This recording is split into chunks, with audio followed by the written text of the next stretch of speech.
Dulu setelah dianggap Mina Padi itu cukup menjanjikan, kami akhirnya mendapat dana hibah 1 miliar itu untuk 25 hektar. Dan itu terbesar, bisa dikatakan terbesar se-Indonesia. Saya dulu, misalnya saya bisa katakan belajar dari YouTube kan. Oh ya? Iya. Nonton YouTube? Iya. Banyak juga dari kabupaten lain yang mendapat bantuan, tapi mereka cuma paling 2 hektar, 3 hektar.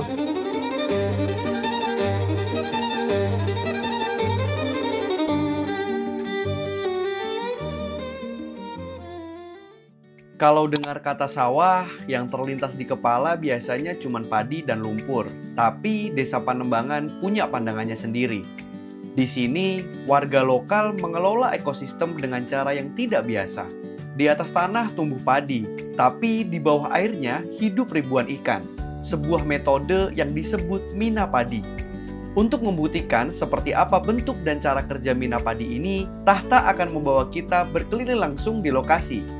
Ini penelusurannya. Kalau kemarin Hisham sudah bawa kalian lihat pertanian, hari ini saya juga membawa kalian ke pertanian, cuman ada penambahan ikannya, yaitu kita di Mina Padi, tetap di Desa Panembangan. Jadi ini adalah salah satu potensi yang ada di Kabupaten Banyumas, tepatnya di Desa Panembangan. Jadi potensinya kemarin sudah punya pertanian yang luas. Hari ini ada pertanian dicampur dengan budidaya ikan. Nanti kita coba wawancara dengan Pak Anto, yaitu yang punya ide ini, pencetus idenya. Jadi tetap ikutin buat kita tahu lebih lanjut seperti apa Mina Padi. Ada satu hal yang membuat kami terkagum-kagum dengan petani kita, yaitu kemampuan dalam mengadopsi ide baru serta nyali untuk terus berinovasi.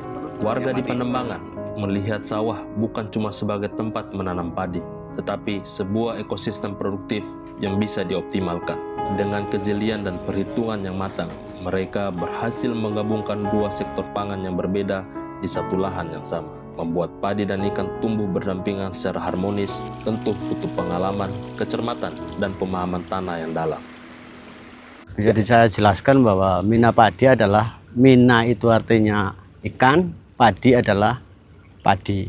Jadi itu adalah kombinasi pertanian antara dua jenis macam usaha, antara ikan dan padi.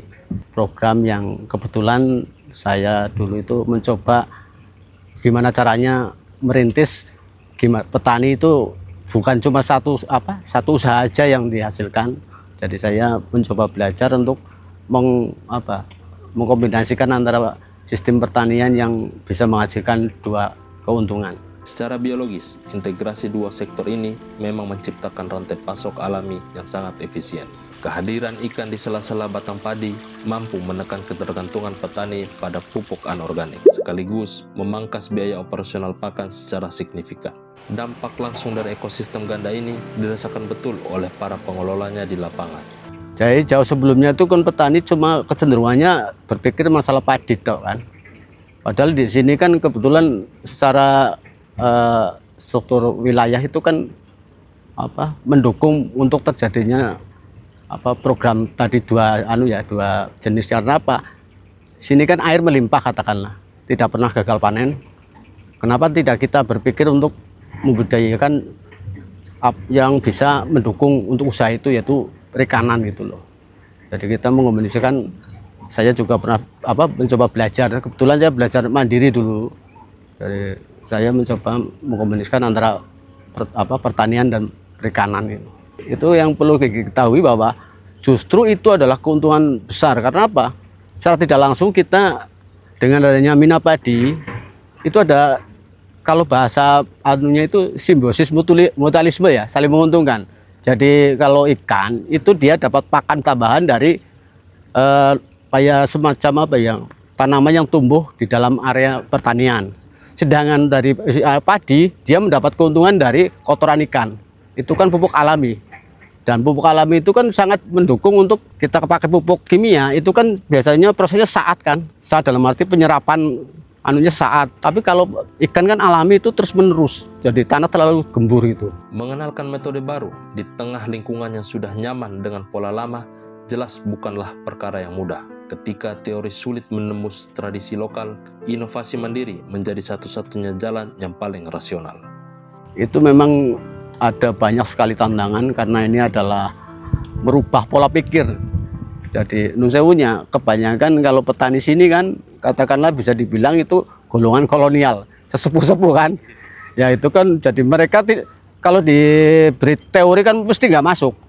Akhirnya saya secara mandiri bikin percobaan sendiri. Alhamdulillah saya berhasil. Ya itu sering waktu akhirnya ternyata tidak mendapat respon dari dinas itu. Ya dilakukan pertama saya langsung saya tidak berpikir untuk mengajak orang dulunya. Tapi begitu mungkin orang merasa ada yang ada ya bukan hanya teori tapi kita praktek terus ada keuntungannya, nilai keuntungannya itu kan akhirnya mereka juga berpikir sendiri. Dan akhirnya mereka begitu ada ajakan, alhamdulillah mereka merespon dengan baik gitu. Inovasi sebaik apapun di tingkat petani akan sulit berkembang jika tidak diimbangi oleh ketersediaan fasilitas dasar, khususnya manajemen air irigasi. Di Panembangan, gerakan mandiri warga ini direspon cepat oleh struktur pemerintah desanya. Jadi kebetulan ya alhamdulillah desa sangat mendukung program itu ya, dan secara infrastruktur juga mereka membantu ya semacam sarana dan prasarana untuk melengkapi apa yang dibutuhkan pertanian. Terus contohnya untuk kelancaran air biar ibaratnya semua tersuplai dengan lancar dan merata itu ya mereka sangat proaktif itu. Banyak itu sebenarnya setelah kita berhasil pertama kan kita melakukan usaha mandiri kan. Nah itu langsung support dari pemerintah. Terutama yang kemarin itu dari Kementerian Kelautan dan Perikanan itu kan sangat respon yang akhirnya sampai sekarang pun mereka masih proaktif di sini gitu. Banyak sekali jadi bantuan itu kayak dulu setelah dianggap Mina Padi itu cukup menjanjikan, kami akhirnya mendapat dana hibah 1 miliar itu untuk 25 hektar. Dan itu terbesar, bisa dikatakan terbesar se-Indonesia dan dianggap paling berhasil. Kan karena pada waktu itu kan banyak juga dari kabupaten lain yang mendapat bantuan, tapi mereka cuma paling 2 hektar, 3 hektar, paling tinggi 10 hektar. Kebetulan kami yang terluas 25 hektar dan dianggap paling berhasil. Kita antara petani, pemerintah desa, dan istilah pemerintah pusat yang diwakili oleh kementerian itu alhamdulillah sampai sekarang juga berjalan, masih berhubungan terus itu sampai sekarang. Dalam bisnis komoditas pangan, tantangan terbesar setelah produksi adalah kepastian alur distribusi. Ketika sistem produksi harian mampu menjaga kualitas dan volume panen secara konsisten, pasar secara alami akan mendatangi titik produksi tanpa perlu biaya pemasaran yang besar. Kepastian serapan pasar inilah yang dinikmati oleh para petani Mina Padi di Desa Panembangan. Jadi kalau masalah penjualan ikan itu sebenarnya kita nggak ada kesulitan. Kesulitan dalam arti kita ada pedagang yang langsung datang ke sini gitu. Jadi kita kalau udah masanya panen, biasanya mereka langsung ngambil ikan kita. Ya, memang kalau dulu sih malah kita pasarnya sampai keluar daerah malah. Dulu waktu apalagi pas panen raya itu terjadi. Menggabungkan dua komunitas hidup dalam satu ruang berarti melipat gandakan tingkat kerentanan terhadap gangguan lingkungan dan hama. Tingginya risiko ini menuntut ritme kerja yang sama sekali berbeda dibanding pertanian biasa. Panembangan sendiri telah ditetapkan sebagai lokasi program nasional Smart Fisheries Village oleh Kementerian Kelautan dan Perikanan. Total luas area pemanfaatan perikanan Mina Padi mencakup lebih dari 30 hektar dengan ratusan petak caren aktif. Kalau sekarang kita memang karena ya memang kembali lagi kalau Mina Padi itu kan butuh tenaga ekstra ya. Karena kalau kita cuma merawat padi, kita nggak tiap hari bisa kita tengok nggak masalah ya. Tapi kalau ada ikan memang kita butuh tenaga ekstra. Katakanlah pagi, siang, sore, kadang malam juga kita harus tengok karena kendalanya kadang ada hama juga ada sih. Jam terbang yang panjang membuat urusan budidaya bukan lagi hambatan bagi para petani di sini. Namun, dalam skala produksi, ilmu saja tidak otomatis menyelesaikan biaya pakan harian, sebuah komponen paling mahal yang tidak bisa dihindari. Urusan permodalan inilah yang akhirnya menjadi tantangan terbesar mereka di lapangan. Ya kami sih berharap ya, kalau sekarang udah berjalan lama kan bisa dikatakan udah tahulah ilmunya ya.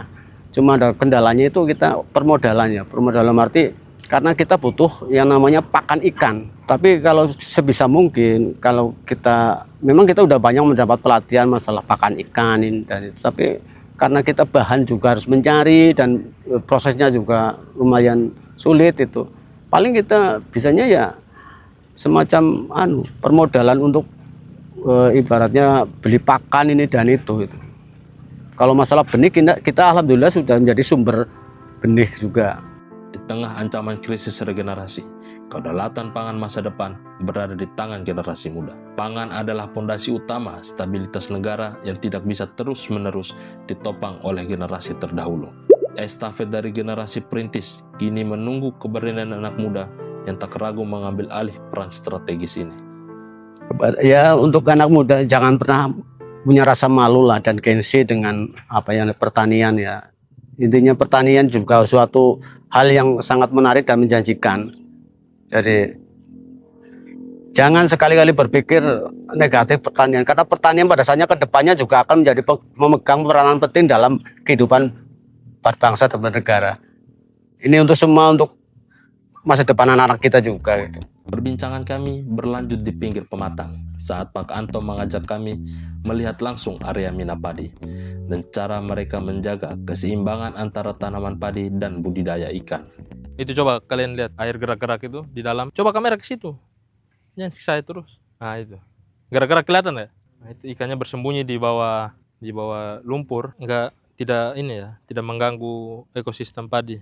Bisa dibuktikan antara yang sawah yang di mina padi dengan yang tidak mesti beda. Lebih subur atau kualitas? Lebih subur dan berkualitas. Dia cenderung karena mungkin rendaman airnya terlalu besar itu. Akhirnya kan di bobot padi juga lebih berat. Oh iya betul. Terus berasnya padinya cenderung lebih kinclong gitu loh. Lebih bersih. Bening. Biasanya kalau mina padi, kalau saya sendiri itu pemupukan cuma sekali. Kalau yang lain kan 2 kali. Oh yang iya. Khusus yang di mina padi. Sekali pas awal apa? Awal. Pas awal tanam. Terus panen ikan bareng sama padi apa? Enggak pasti. Oh enggak pasti, tergantung. Tergantung kita nebarnya apa. Kalau kita mau panen konsumsi, otomatis ya panen ikan dulu. Ini kan saya nebar dari ampas. Ampas itu ya semacam larva. Ini umur 2 bulan ini dari larva. Jadi ini ibaratnya sekali berenang 2 pulau terlewati. Betul itu. Ya. Dan mina padi itu kalau budidaya ikan itu bisa terus menerus, nggak pernah berhenti. Pada waktu kita udah panen padi, otomatis kita ikan taruh di kolam dalam loh. Oh, pindahin. Ya, dia kan kalau kita susukan airnya, dia kan air pindah ke sana semua kan. Oh, otomatis lari ke sana. Ya. Kita langsung ngolah sendiri. Maksudnya langsung dibajak terus diratakan. Nanti air ditinggikan lagi, masuk lagi ke dalam itu. Tapi kalau mau panen ikannya, sawahnya nggak terganggu? Nggak terganggu. Kita kan bisa pengeringan kan, makanya itulah kayak mina padi kan ada fungsinya kolam dalam. Ini kan belum masanya. Ini sebenarnya karena kalau orang Jawa itu kan ada, saya katakan mangsa ya. Jadi masa 1 itu masa dingin. Masa dingin. Air akar itu perkembangannya lambat. Oh ya. Nah, kita juga naruh benih tak masukin juga terlambat. Ya. Kalau dia masuknya udah kan otomatis nggak ada ini rumput. Kalau ini perlu disiangi memang karena itu. Karena itu seharusnya kalau nggak terganggu sama cuaca dingin yang akhirnya akar jadi berkembangnya susah. Ini harusnya udah tinggi loh kalau belum kalau nggak musimnya sekarang. Makanya semua tanaman padi sekarang masih kuning itu kan. Jadi lagi perlambatan ini, lagi lambat. Lambat. Kalau malam dingin banget ini. Berarti pendapatannya double. Otomatis. Jadi kita tidak mengandalkan cuma dari satu padi doang. Tapi ikannya juga sangat. Malah justru kalau dikalkulasi, kalau saya sebagai penggarap, karena saya penggarap di sini, itu lebih menguntungkan ikan daripada padi. Tapi tadi kan katanya Pak Anto mulai dulu baru ngajak orang, baru dilihat lirik pemerintah. Itu artinya ya yang penting kita mulai aja dulu, nggak? Semua itu harus nggak usah kebanyakan, nggak usah kebanyakan planning. Rencananya udah usah. Yang penting jalan aja dulu, ada hasilnya, baru kita tunjukkan hasilnya. Coba kita lihat sampai sana. Oh ini ya. Kata siapa? Makanya gini, memang dulu saya juga rekomendasi Ya kebetulan akhirnya malah sekarang jadi membudaya ya. Saya dulu, saya bisa katakan belajar dari YouTube kan. Oh ya? Iya. Nonton YouTube? Iya, dan itu kan juga dapat bimbingan. Saya dulu channelnya di Pak Fran Pangking, itu kan pakar Minapadi se-Indonesia. Oh, belajar dari YouTube ya? Iya, jadi Pakar kan, Minapadi. iya, Pak Fran Pangking. Mesti rata-rata tahu itu. Itu orang Jogja, Sleman. Dia asalnya dari NTT. Oh berarti. Oh, sama Bapak saya. Bapak itu ini ya berarti. Profesornya Minapadi nih, Bang. Dia pencetusnya Minapadi. Oh pencetus Iya, berarti. iya. Pencetus di sini atau emang Seluruh nasional? Indonesia, kadang juga dipanggil di luar daerah, di luar negeri juga iya. Bapak? Pak Pran. Oh Pak Prannya. Iya. Kalau bapaknya berarti di sini. Belajar dari Pak Pran, terus Pak Pran ke sini. Oh. Oh, berarti dia sudah mengunjungi setelah Pak Anto Iya. laksanakan Oh, ini. berarti hitungannya bapak itu adalah terinspirasi ya. Betul. Terus akhirnya dibawalah ke sini. Tapi belajar dari Pak Pran. YouTube, Pak. Iya, YouTube. Tapi kuota aman ya. Kuota internet aman. Daripada pakai Facebook kan doang tuh. Iya. Ya dulu itu kan, ya itulah ya. Orang NTT ya. NTT. Saya juga orang NTT, Pak. Itu Pak Franis tuh orang itu kan dia malah sudah jadi partnernya Kementerian Kelautan itu. Nah, itu teman-teman. Makanya pakai YouTube, jangan nonton Bravi. Saya boleh sebut. Jangan kita nonton Arab aja. Dulu berarti bapak pas ngegarapnya tuh airnya belum sebanyak ini. Ya masih hamparan sawah. Terus ini kan dulu itu banyak ini loh, pematang itu loh. Jadi sawah itu masih terkotak-kotak kayak gini. Aha. Terus Nah. saya bentuk lurus itu loh ini. Makanya Oh iya, betul, ini kan panjang sendiri ya. Ah, Beda sama yang lain di di petak-petak. petak-petak. Kunci utama Minapadi berhasil itu apa? Ya butuh ketelatenan ya. Ini kan Telatennya gimana itu maksudnya? sebenarnya otomatis harus berani meluangkan waktu ya, lebih sekedar petani ya. Nah, Karena kalau sistem Ya, padi berarti- perikanan ini kan harus selalu ditengok. Kadang kayak gini ada lubang apa itu kan harus oh, ikannya lari.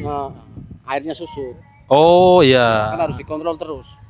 Ya betul Itu betul. dari pagi, siang, sore, kadang juga malam harus dikontrol itu. Oh, Itu yang memang telaten. Itu harus kuncinya. kendala. Selain itu, ya selain itu kalau saya ini kan kadang sementara kan masih mengandalkan semi pakan alami dengan pakan pabrik kan. Ya itu karena kendala sekarang harga pakan pabrik kan bukannya selalu menurun tapi naik terus, tapi harga ikan stabil. Gitu.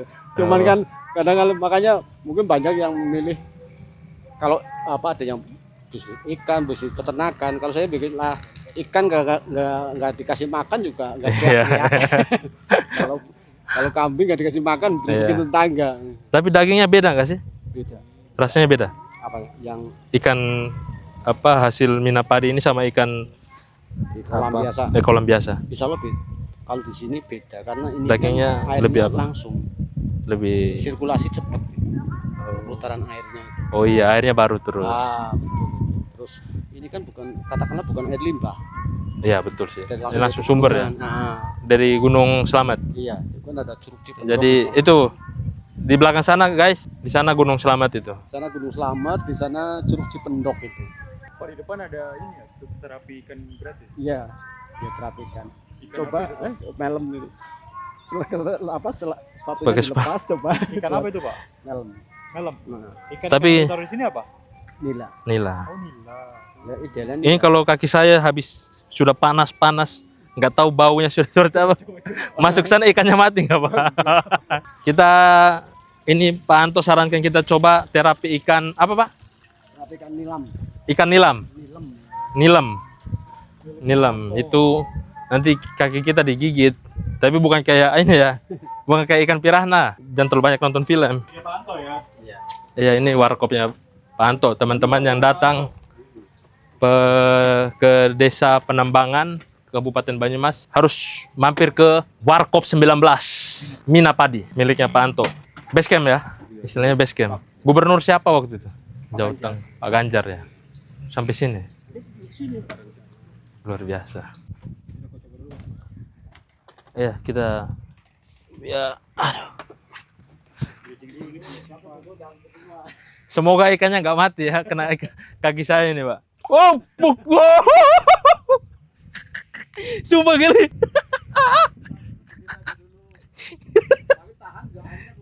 Ah! Sumpah, Sakit. bukan rasanya sakit. Oke, jadi itu ya teman-teman soal mina padi. Jadi jangan melulu ngomong doang, harus coba buktikan dulu, ada hasilnya barulah kalian ngomong tuntutan-tuntutan apa yang pengen kalian mau. Dan jangan lupa juga cobain ini nih, apa terapi ikan ini di, aduh sumpah ini geli sekali, kalian harus cobain. Panembangan berhasil menunjukkan bahwa kedaulatan pangan juga bisa dimulai dari keberanian warga dalam memaksimalkan potensi tanah mereka sendiri. Hal inilah yang mengubah wajah pertanian desa menjadi lebih bernilai. Inisiatif warga ini pun menemukan ruang tumbuhnya berkat pengawalan ketat dari pemerintah desa serta keberpihakan dari pemerintah pusat. Ini hari Jumat, jadi Jumatan dulu gitu, mampir. Memang luar biasa ya. Jadi banyak tempat yang daerah yang masih belum kita tahu juga gitu. Dari Spin ini ternyata Banyumas ini menyimpan banyak sekali hal yang belum kita ketahui. Indonesia Angkat seri Kabupaten Banyumas.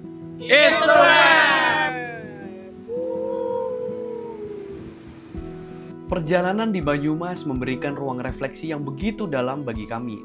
Di tengah riuh narasi pesimistis di media sosial yang kerap menggambarkan Indonesia begitu kelam, apa yang kami temukan di Kota Satria justru sebaliknya. Dari tiap sudut dan cerita warga yang kami temui, kami menyaksikan kerja keras, inovasi, dan daya tahan yang luar biasa. Indonesia tentu belum sempurna, tapi melihat optimisme di Banyumas, keyakinan kita pada masa depan negeri ini rasanya terlalu berharga untuk dipadamkan oleh prasangka. Terima kasih, Indonesia Angkat, edisi Banyumas, pamit undur diri. Oke, teman-teman, kita sudah sampai di Pasar Senen. Tadi lupa, belum closing. Karena yang panas banget kan di Purwokerto dan kita kejar-kejar sama kereta. Tapi intinya adalah di Purwokerto kemarin 2 hari ini luar biasa banget gitu. Kita banyak banget udah dapet hal-hal yang belum terungkap, belum kita lihat. Semoga nanti kedepannya kita bisa ke desa-desa yang lain, bisa melihat Indonesia Angkat itu kayak gimana. Kayak gitu. Nah ini kebetulan kita baru nyampe di Jakarta, di stasiun Pasar Senen. Dan ikutin terus, subscribe kita ya. Thank you. Makasih.